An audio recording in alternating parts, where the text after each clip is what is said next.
Kurukshetra university का 34वां दीक्षांत समारोह हुआ। दीप प्रज्वलन के साथ कार्यक्रम की शुरुआत हुई। सीएम को डॉक्टर ऑफ लिटरेचर की उपाधि मिली है।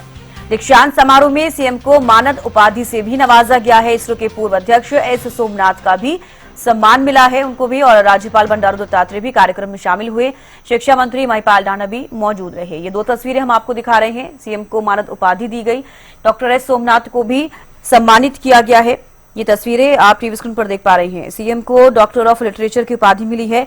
दीक्षांत समारोह में सीएम को मानद उपाधि से नवाजा गया। अब ये 3 तस्वीरें टीवी स्क्रीन पर आप देखिए। दीक्षांत समारोह में शिरकत करते हुए सीएम नैब सिंह सैनी, इसके अलावा आप सीएम का स्वागत दूसरी तस्वीर में आप साफ तौर पर देख पा रहे हैं। दीप प्रज्वलित करते हुए भी सीएम नैब सिंह सैनी नजर आए, और इसके अलावा राज्यपाल बंडारू दत्तात्रेय को भी आप तस्वीरों में देख पा रहे हैं।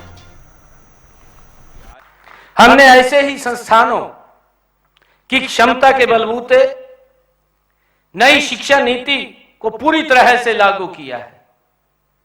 अभी जब नई शिक्षा नीति की बात चल रही थी तो उसमें कुरुक्षेत्र विश्वविद्यालय ने 2025 का एक टारगेट रखा कि 2025 तक न्यू नेशनल एजुकेशन पॉलिसी को हम लागू कर देंगे, और मुझे खुशी है कि उसको पूर्ण रूप से वो लागू हुआ है। ये संकल्प लिया है, और मुझे ये भी खुशी है कि हमारे सामने गुणवत्ता पर शिक्षा प्रदान कर विश्व स्तरीय संस्थानों में शामिल होने की एक बड़ी चुनौती भी है। राज्य का पहला विश्वविद्यालय होने के नाते हम इस चुनौती कुरुक्षेत्र विश्वविद्यालय को हम सौंपते हैं, और जो गति से इसको आगे बढ़ाने का वो काम करेंगे। हमने पिछले 10 वर्षों में हरियाणा का पूरा एक रोड मैप तैयार किया, और रोड मैप तैयार करके हर 20 किलोमीटर के ऊपर एक राजकीय महाविद्यालय खोलने का निर्णय हमारी सरकार ने लिया। आज भारत विकसित भारत की तरफ गति से बढ़ रहा है। हम देख रहे हैं कि आदरणीय नरेंद्र मोदी जी का जो विजन है, आदरणीय मोदी जी की जो सोच है कि भारत ये 2047 तक विकसित राष्ट्र बने।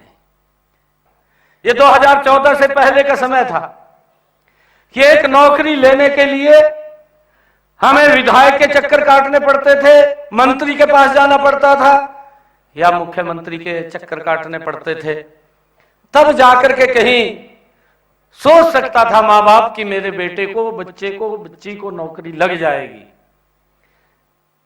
युवाओं के अंदर एक अविश्वास पैदा हो रहा था कि नौकरी पढ़ने से नहीं, नौकरी तो किसी के चक्कर काटने से मिलेगी। यह विश्वास हो रहा था, परंतु उस अविश्वास को पिछले 10 वर्षों में हमने एक मिशन मोड के अंदर काम किया, और युवाओं के अंदर एक बड़ा विश्वास पैदा करने का काम किया। मुझे ये खुशी है कि हमने 1,75,000 नौकरियां हरियाणा सरकार के अंदर बिना पर्ची, बिना खर्ची के हरियाणा के युवाओं को देने का काम हमारी सरकार ने किया।